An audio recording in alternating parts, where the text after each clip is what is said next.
All right, everybody, welcome back to Free Comic Day Online.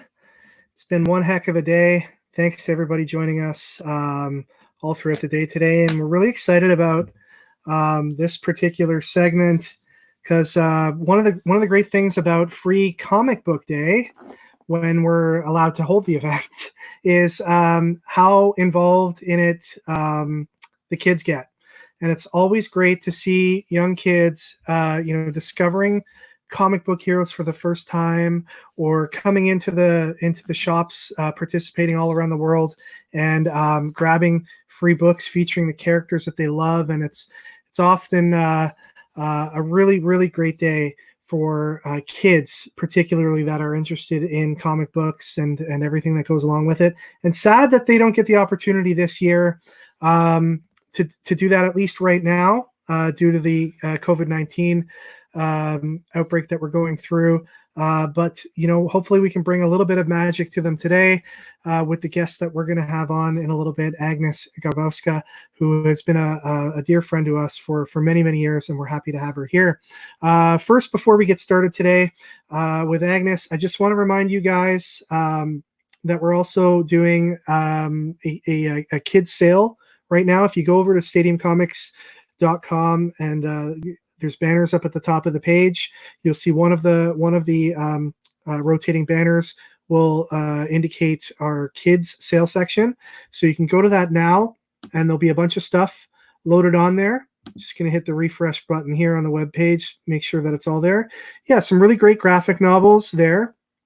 And also you can check you can check out all that stuff there. And also we've got our kids mystery boxes that we're selling. So it's 10 comics for $19.99. So when you figure each comic has a value of about $4 a piece, it's a really good deal if you're looking for stuff to get for the kids. Let me show you an example of what we've got in the box. We've got, and this is, all the boxes will be different. There'll be different things in each box, but this is an example of one. The comics it's a mystery box. It's all randomly packed. So we've got like Marvel Action Spider-Man #1. We've got My Little Pony Friendship is Magic #81. There'll be books in these boxes that are good for boys and girls. Teen Titans Go issue 21. Seafoam, the Hypnoctopus #1 from Action Lab. Go Power Rangers #1. An Adventure Time book. Oh, I love this. Art Baltazar and Oh Yeah Revolution with Transformers. DuckTales. Who doesn't love DuckTales? Alterna Comics with Psycho KO. And one of my kids' favorite movies, The Secret Life of Pets. Anyway, that's just an example of what those mystery boxes look like. So hope you guys enjoy all of that. All right, so we've got an awesome Q&A session planned with Agnes. So really excited about that. Also, remember on our website to use the discount code COMBINE if you are adding on to orders that you've made previously today. That's your way to combine the shipping costs, okay? All right, so without further ado, I want to welcome back to Stadium Comics, albeit digitally and in our, via our own homes, Agnes Garbowska. How you doing, Agnes? So good to see you. Thank you for having me. So, some of you guys don't know this about Agnes, but she used to live really close to our store. And we used to have Agnes here all the time. And then she decided that she didn't like us anymore. I love you guys. I just needed a change of pace. So did Otis.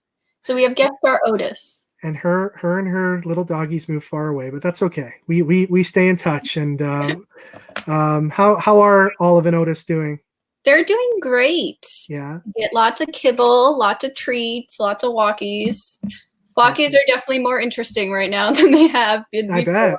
But and necessary too to like kind of clear your head and just get out of the house. It's one of the one things that you can do. Yep, but we go completely prepared. I wear my mask on all my walks, and the doggies actually have little special booties just in case. No and way. We have more people in our area, so just being cautious. It's always good to be safe. So, and they don't mind Absolutely. at all. They're just happy to just pee on stuff. So, especially if it's- Agnes, thank you for joining us. In the chat on both Facebook and YouTube, people will have the option to send in questions for us as well. So yeah, hopefully we get some good questions for you, and I also have some questions for you myself. What were you working on leading up to the outbreak, and are you still kind of working on it? Well, I can't say anything about that. Well, but not stuff that you've been working on in the future, but like what's, tell the people out there what some recent stuff that the you've... newest releases that you can totally get are DC Superhero Girls Powerless, which is one of the newer DC Superhero Girl stories. It came out back in March. It's super, super fun. It has a really great dynamic between the characters because right away when you hear Powerless, you go to your, like, what do you mean? Like, do they lose their powers? Does the city? Like, what happens? Well, you got to read it because it also introduces a brand new character to the series, which isn't new to DC Comics, but is new to the DC Superhero Girls. Okay, interesting. So it's definitely something worth checking out. And also from IDW, the Care Bears graphic novel came out in March. Were you a big Care Bears fan growing up? Oh my God, I was a massive Care Bears fan growing up. It was definitely like one of those, oh my God, I lost count how many times I rewatched those Care Bears movies, the Care Bear countdown. Who was your favorite Care Bear? It always was actually Grumpy, just because I'm like, I always felt so bad because he was always so upset and grumpy about everything, which I'm the polar opposite usually. I'm more like I don't know, like a combination of like Cheer Bear and maybe Funshine. I could be both very reserved and very outgoing at the exact same time. So I guess that was my personality, but Grumpy was so different. He was like me in the mornings. Man, I'm totally grumpy in the mornings. Till I have my coffee, I'm grumpy. Is there a caffeinated Care Bear? Is there like a coffee Care Bear? Because there should be. If you have any pull there, you should make that happen. I know there's a birthday bear, right? That was one? Yeah. You get a birthday cake on his... Yep. Yeah. I believe so. But yeah, so it's really cool because just with Care Bears and My Little Pony, I feel like I've come full circle. Yeah. Because they're both properties I grew up on and was obsessed with. And then I got to work on them, which I was like, what is going on here? This is amazing. So I was going to ask you this a little bit later, but since it's come up, like, tell us how you got into the world of My Little Pony and drawing for that book. It was how did that happen? It was actually interesting, and it was not by... Sorry, I just totally messed up my hair. It was actually not by drawing ponies. I used to self-publish my own webcomics, which I wrote and drew, and I put them together in a compilation because I was always in the mindset that if you don't have work, you make work for yourself, because that's how you get work. You have to be productive. And I'm very self-motivated. Well, you kind of have to be as an artist. So I put together this compilation and I gave it out at conventions to the editors. And it was kind of like my portfolio, but it was a very nicely put together portfolio because it was an actual published book. Right. And I gave that to one of the editors at IDW, and I was actually hitting up this editor, Denton, for a few years. He's an amazing person, and he saw the potential in me, and he always took, and I always had stickers with me, so he knew me as a sticker girl because I self-made my own cute stickers.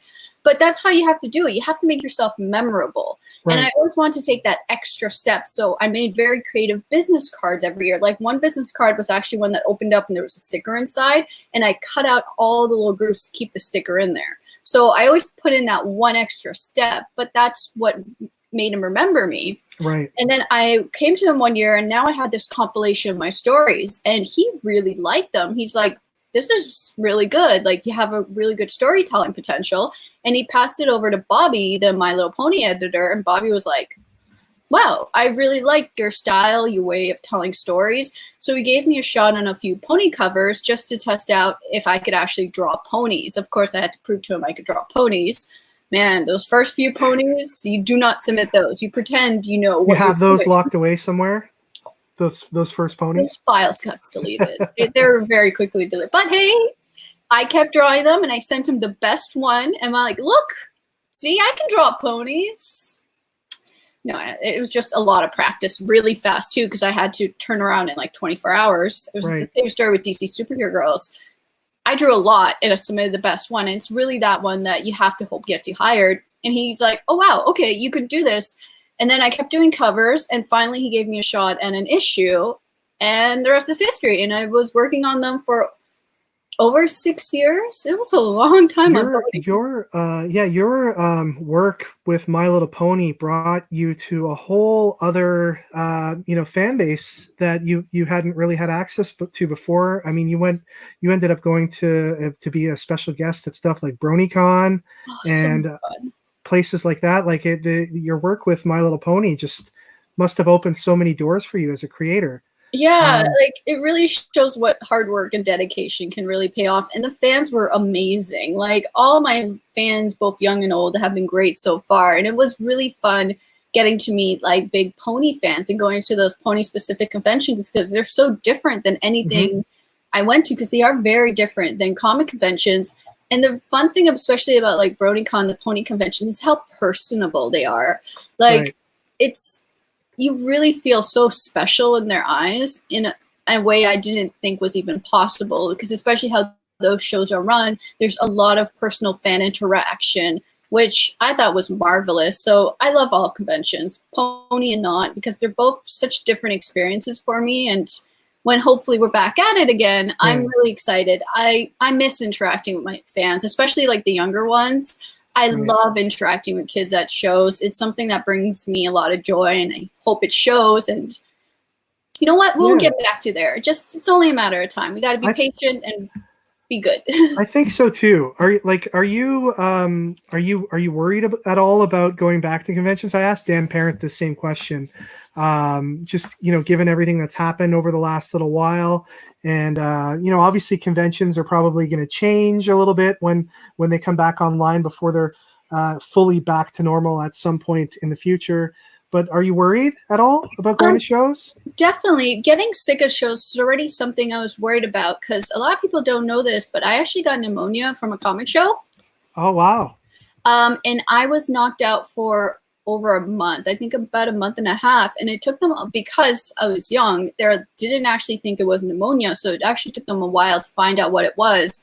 And I didn't even bother telling the doctor that I was at a convention. Like I actually had to leave, and my art rep and friends actually ran my table for me that weekend because I couldn't get out of bed. I didn't know what was wrong with me. If you guys watch The Exorcist, when she opens her mouth, she makes that weird gurgling noise. That's actually what happens when you have pneumonia, because your lungs are filled with fluid. So you literally open your mouth and gurgling comes out. I got freaked. Yeah. So what I do hope it does, I hope it teaches people to just stay home if they're sick. Right. I know it's hard, and I hope conventions going forward will make more exceptions, because a lot of people think that if they buy the ticket because of the refund policy, they have to go. And I really hope that changes, because I'd rather people stay home when they're sick than risk getting contagious. And actually, the other thing I got from a Toronto comic show is I actually got a stomach flu. A fan went around and gave it to me and a few other creators. Oh my God. I know it was a fan because a number of creators had the exact same symptoms. And both those times were the sickest I ever got. So the con flu is real. It's not a myth. It's real. So I hope it teaches people to be cautious. I hope it teaches people to wash their hands and use sanitizer properly. So both young and old, make sure to always wash your hands. And going forward, I actually don't mind wearing masks to shows. I think a lot of fans you'll find a lot of fans doing the same too. Yeah, and I did it already while I traveled, because before this happened, oh, you want to get down, sweetie? Okay, here you go. Sorry, doggo wants down. But before this happened, I already actually wore masks to fly, because that's I tend to not sleep a lot before shows, so I tend to fall asleep on the plane a lot. And because I fall asleep with my mouth open, I realized it caused me to keep getting throat infections. Oh, wow. Because I guess because of my pneumonia, I'm more susceptible to bacteria.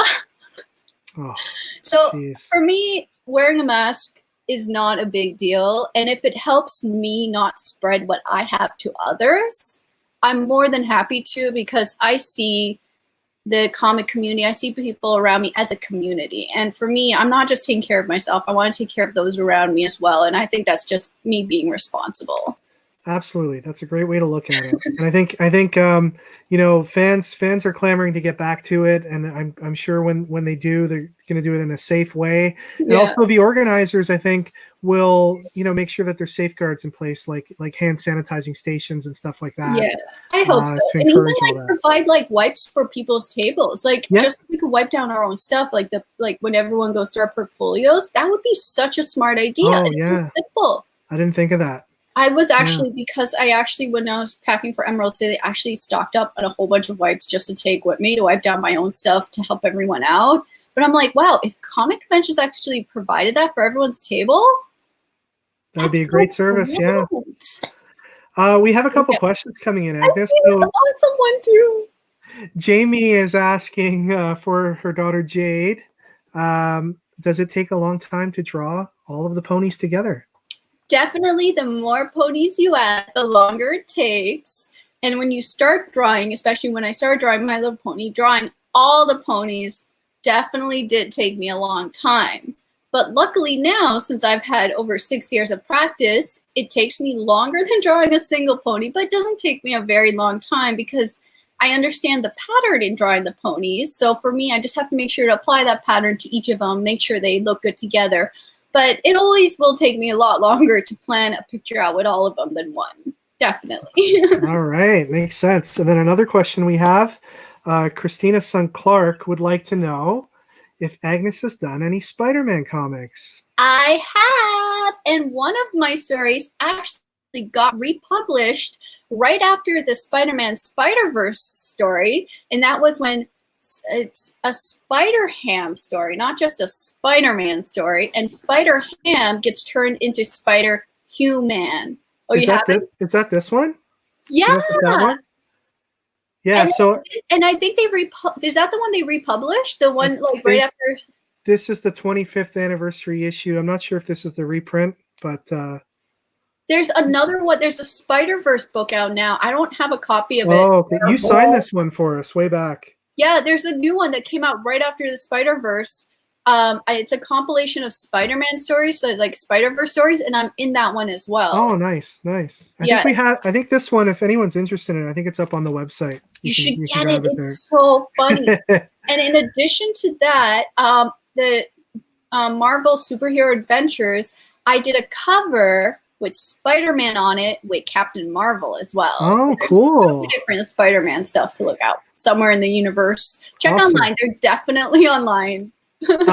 How did you then, all your success that you had with My Little Pony, how did you then transition into your work with DC Superhero Girls? How did that come about? Persistence. 9 years of harassing DC for work and showing my portfolio to them every single year. And really, that's what it's about. And sometimes a lot of people think you have to be the best at what you do. And it's not about being the best. It's about being good at what you do. Right. And as long as you're good, you're consistent, and you can prove you're a hard worker, your work speaks for itself. And I just kept showing my portfolio over and over. And when the same editor sees your portfolio, they could see how you're growing and they could see the potential in you. And I got really lucky that Dan Didio got a look at my work early on in my career, but I just wasn't at the level that he thought I should be. But that doesn't mean that he didn't see the potential in me. And he gave me the opening to keep repitching as I got better. But I had to prove to him that I was getting better.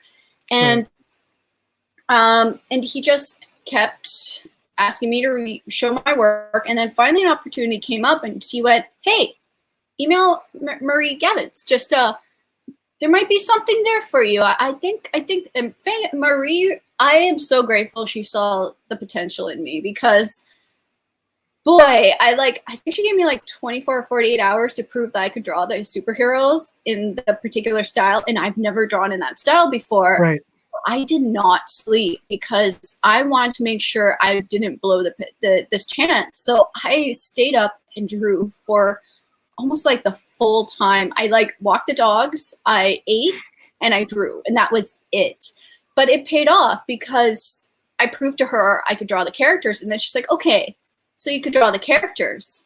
Now I need to see your sequential with the characters. Oh my God. And of course, it's like, so that's really interesting, because even though you were an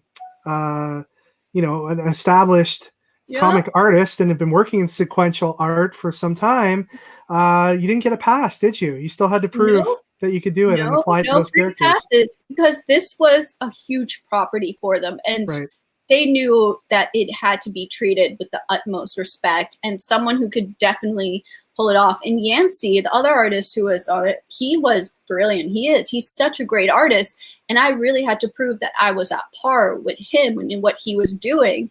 But no free passes. And once again, I just didn't sleep. I gave her my best pieces, and Marie saw the potential in me, and she hired me. And that was, who knows how long ago that now was. It's been so long, but it's been years I've been on this property.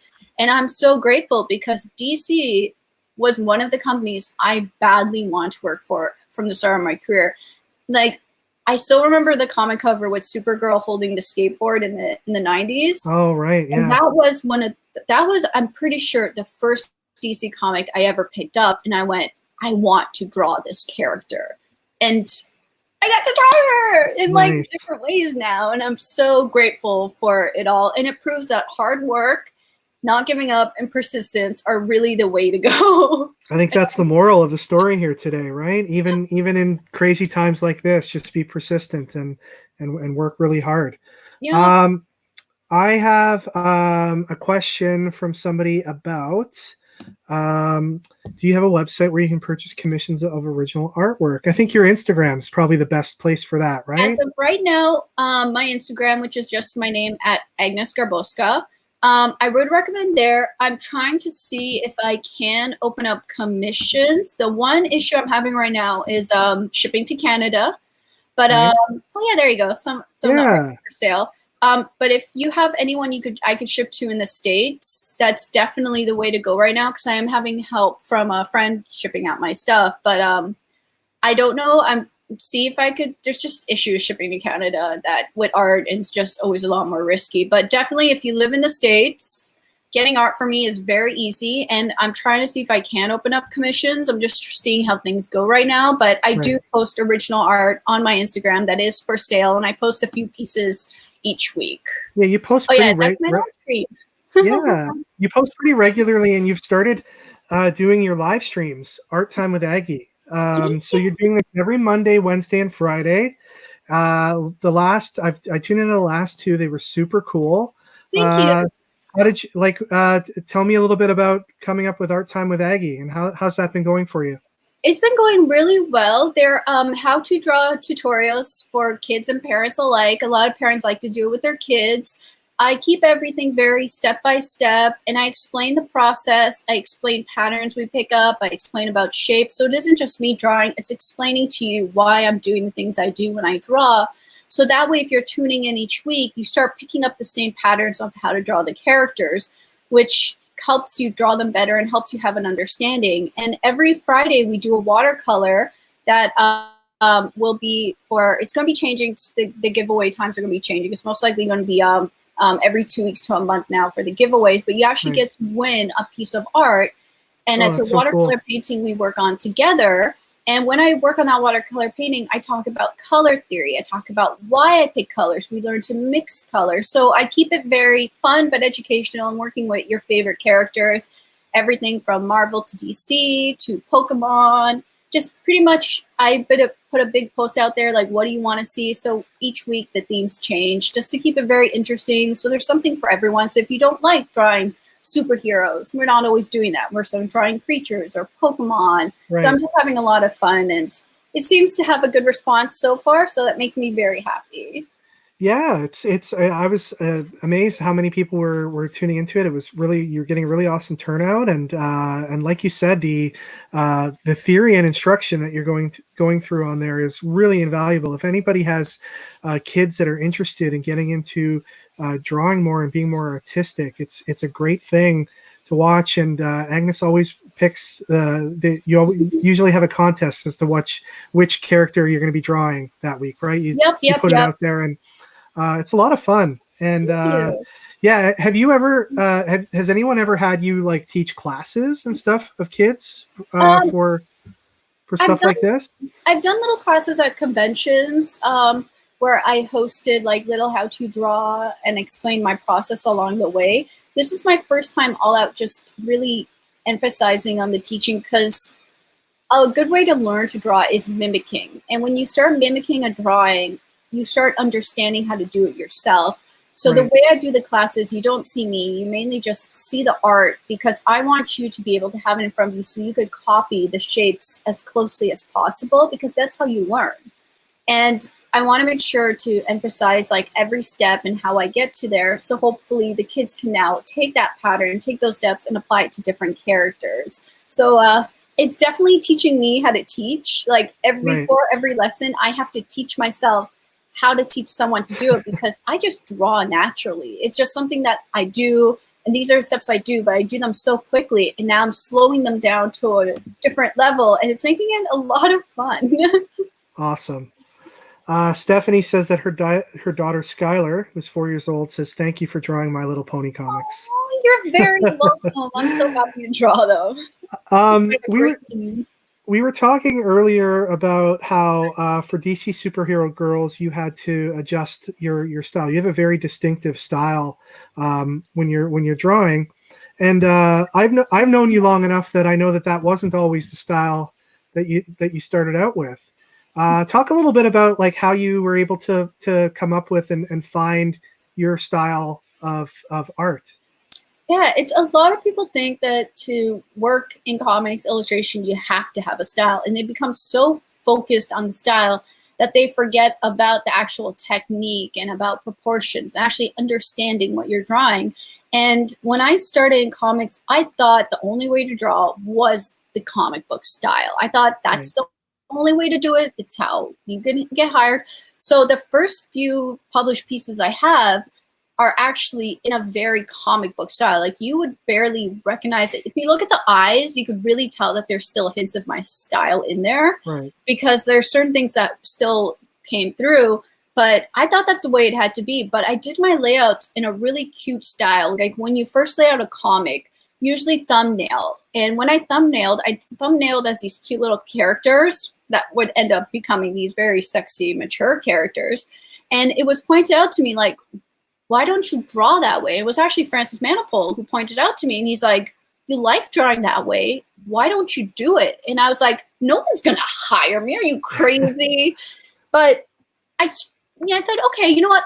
I'll try a little bit, see what the reaction is. And it had a really good reaction from people. Definitely was a lot more challenging to get work now, but the fan base seemed to really like it. And it was what made me really happy, because I like drawing very whimsical, cute things. And I just started drawing that way. And then I got really lucky that companies were actually starting to look for people who drew differently. And I started getting a few more opportunities there. But what I realized I started becoming really good at is I realized I'm a really good chameleon, that I could pick up styles very quickly, because to me, like I mentioned earlier, I see patterns, I see repetition, and I'm like, oh, wow. Can other people do this too? So I started also not just getting set on only drawing in my style. I started taking the chance to draw in other styles that I could mimic, like My Little Pony and DC Superhero Girls, which at first was tricky, but I actually missed not drawing teenagers. So it was really fun for me to draw teenagers again, because I could draw my cute style anytime I want for my personal projects. But now I have this educational curve to redrawing teenagers again, and I realized how much I love drawing teenage characters. So I like having my style, and even when I draw like DC Superheroes or My Little Pony, you could still tell it's slightly different, because no matter what you do, a part of you will always come out. Whether it's the way you tell a story, you draw certain features or certain mannerisms, a part of you will always come out in that. So I like it. I like being able to draw my own style, but also other ones, because it gives me so many opportunities, and I don't feel bottlenecked to only doing one thing, and it makes it really fun and interesting. So I think that's a really important point that you hit on there. Like, be really true to yourself in your artwork. Don't necessarily try to be something that you're not. And I think one of the things that you've shown is going with a style that you really love to work with, and made you feel fulfilled when you were creating the artwork, really has been a big part of the reason why I think you've been so successful. Because if you love what you're doing and you've got genuine enthusiasm behind it, and people can see that in your work, then it's going to work out for you.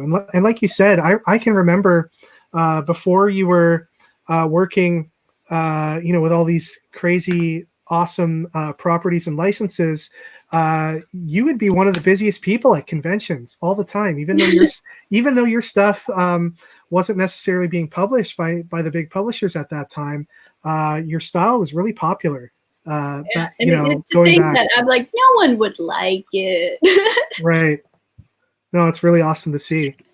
How are you handling this shutdown that we're in terms of like the comic industry and stuff like that? You're keeping busy? Obviously, I know you're probably working on some stuff, and then just like has it affected you in terms of work being available? Did you have to pause work at all, or have you just kept soldiering through? Well, I'll definitely say there's good days and bad days, like everyone else. I think, like, in a way, as much as I'm giving my streaming how to draw to others, it's actually been helping me because it's still giving me that interaction with fans, which it's definitely hard not doing conventions because those interactions were my favorite part. Right. So definitely good days and bad days. I'm really grateful for DC Comics. They're definitely looking out for me, which I'm very happy because awesome. I've been with them so long that you never know, and it's really nice. And even my editors at IDW have been reaching out, and I'm really grateful that I have worked for great companies that whether or not they could always provide me to work because some are shut down, that's out of their control. But the fact that editors still took the time to be like, hey, how's it going? Everything okay? Yeah. And I can't say what I'm working on or which company, but it feels nice knowing that the years I spent with these two companies, that they're still reaching out to me and making sure things are okay and help. Like, it's out of their control what they can and can't do. Yeah. But the fact that the editors genuinely show care, and I'm very grateful. I think IDW and DC Comics are both really great companies, and my editors I love my editors. I really do. I think they're so nice. Like, they're doing whatever they can within their control, and but figuring out solutions like everyone else is definitely affecting me. But I'm figuring out solutions. I'm thinking outside the box. I made art sales available online. So I will always try to find a way to figure things out. And that's just the way my mind has always been. And I'm trying my best to keep a positive note. Majority of the days I have a more positive outlook, but I know, like everyone else, sure, some days will be more emotional than others, but that's not something you'll see online. I try my best because I am like, you know what? This is just a little back step. We have to work as a community together to get through this. And when it's finally over, we'll get to see each other again. And I just have to keep reminding myself. It's just a little bump in the road. It's going to be hard for everyone, no matter what. And just got to get through it. Yeah, I was talking with Adam Gorham earlier today, who we both know, and just talking about like how when this all started going down, a lot of people were concerned that this was going to be the end of the comic book industry, that we weren't going to be able to bounce back from that. And I think if this has taught us anything, there's so many creative creators out there that are innovating and changing things up to keep things going. There's publishers are doing things to keep people excited about comics. I know distributors are working hard to get everything resolved as well. and retailers. You'll see a lot of retailers doing, crazy live streams like what we're doing right now, and other things to keep their businesses going.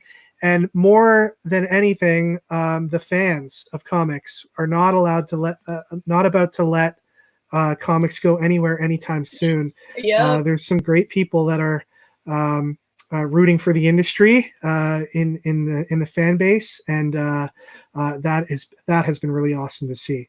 Yeah, I completely agree. Definitely, it's giving the industry a shakeup. Some things might have to change going forward, Right. but I think they'll all be positive changes to help the industry as a whole. And I think if we make positive changes going forward, when we get into situations where it might shake up publishing, that we'll be more prepared to handle them. And yeah, like you said, like DC's online content has been nonstop, and I'm grateful that I've taken part in that. They're launching how to draws, read-alongs, how to get books. It's just like you said, thinking outside the box. And how many stores like you guys have really stepped up and just went, all right, how can we get the content out to the fans? How can we? Right. And I'm like, my eyes actually watered at some of the stories because it's so emotional how everyone's coming together and figuring out solutions rather than just, oh, this is done with. No, everyone's like, all right, how do we figure this out? How do we make this work? And I think when we finally do come out, we'll be a little shaken up, but I hope it'll make us stronger for it. And hopefully we'll be a lot more creative to how to get content out there in new and innovative ways. Absolutely. And I think that's going to be the key takeaway from all this is, how do we keep the innovations going once this is all said and done? Yeah. Agnes, what's on tap for Art Time with Aggie next week? Or who are you going to be drawing? Have you decided yet? Actually, yes. Yeah. We are continuing into a second week of Villains Week. We started this week with Marvel and DC villains. It is not announced online yet, but based on responses, there's most likely going to be some My Little Pony villains coming. Oh, we're getting a bit of a scoop here. Some Disney villains along the way, too. Awesome. So shaking it up, keeping it interesting, trying to figure out, like, based on past requests and current requests, what people want. And I think a second week of Villains Week is in the making right now. Everybody loves a good villain, right? They're fun and they're fun to draw. Best place to get your updates on Art Time with Aggie, that would be your I know that you run that on YouTube, right? Yeah, I run it on YouTube and Twitch. But you put the links on your links on Instagram, Twitter, I think. Oh yeah, the links are just about anywhere, just because I make sure they're as synced as I possibly can have them. But yeah, Instagram I think has some of the most updates, followed by Twitter, and I have a Facebook art page. It's just agnesgarbowska.art. Okay. That's the one you want to follow. Don't follow my main Facebook page because you'll never get a request back for anything. But my art page also has really, really great updates. I try to keep everything pretty synced for those who might use one or not use another. Nice. Well, Agnes, thank you so much for joining us today as part of Free Comic Day Online. I've loved having you at the store, and I know Rob has for Free Comic Book Days in the past. Miss you guys. We miss you, and it was great that this pandemic has been able to bring us together again here digitally. And wish you all the best going forward. Excited to see what you've got coming down the pipeline, and we'll make sure that we're tuning in with to Art Time with Aggie regularly going forward. Yay! Okay. Thank you so Agnes. Much, guys. Take care. Take care. Have a good one. Wow. That was awesome having Agnes back with us again. Just a great person to know in the comics industry. If you've ever been to a convention and have the opportunity to run into Agnes, and have Agnes, do a commission for you or look through her artwork or anything like that. She's always super, super cool at conventions, and always, a great cheerleader for this comics industry that we're in. And we wish Agnes all the best going forward.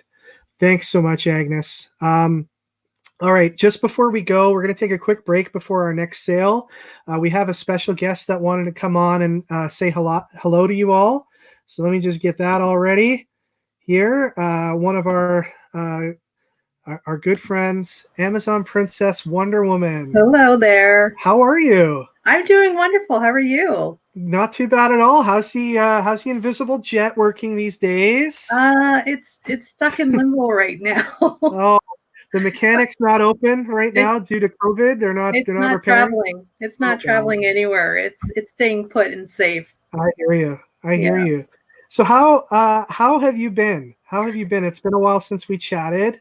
Um, Everybody loves seeing you at our brick and mortar store for events like Free Comic Book Day. Unfortunately, we don't get the opportunity to do that this year. But how have you been staying busy through this whole thing? Coloring. Yeah. Nice. Keeping busy, just doing crafts. I've been doing well. Just I miss my hospital visits. I got to admit it, and all the charity events and seeing people, like being around people. I miss that. But you got to do what you got to do to stay safe, and the quicker this will resolve. And but I'm doing well. You're doing some cool stuff online over the last little bit. You're doing like some story time stuff. Why don't you tell us a bit about that? I have been recording some videos, just suiting up for for something fun to do for the kids. I've been basically going through my bookshelves and picking out some story time, like storybooks to read online, doing little short videos. So just something fun, pass the time. Awesome. And what's the response been to that? Surprisingly really good. I posted I'm not surprised. Have Wonder Woman read a story? Well, you never know, right? Who's watching? But I posted a couple of them. I set up a YouTube channel so that people can access it there. Oh, cool. Where's that? Where can we send people? Just under my name. It's just under Amazon Princess Wonder Woman. If you go to YouTube, you should find me there. Okay. And I also shared them on my Facebook page and Instagram. So there's links there as well. Okay, great. And on Instagram, your handle for Instagram is? Just Amazon Princess W. It'll come up as Wonder Woman. Amazon Princess W. All one word. Yeah. Okay, great. Listen, it's so great to be able to chat with you again. I can't wait until we get to do it in person again and have you out to the store at some point when this all clears away. And I know the hospitals are you guys in the Comic Corps of Canada do such great work visiting kids at the hospitals and stuff like that. And I know you guys are all hoping for a return to that sooner rather than later. Of course, as long as it's safe for everybody involved. For sure. But I know the kids would really love to see you guys again. Yeah, we missed everybody.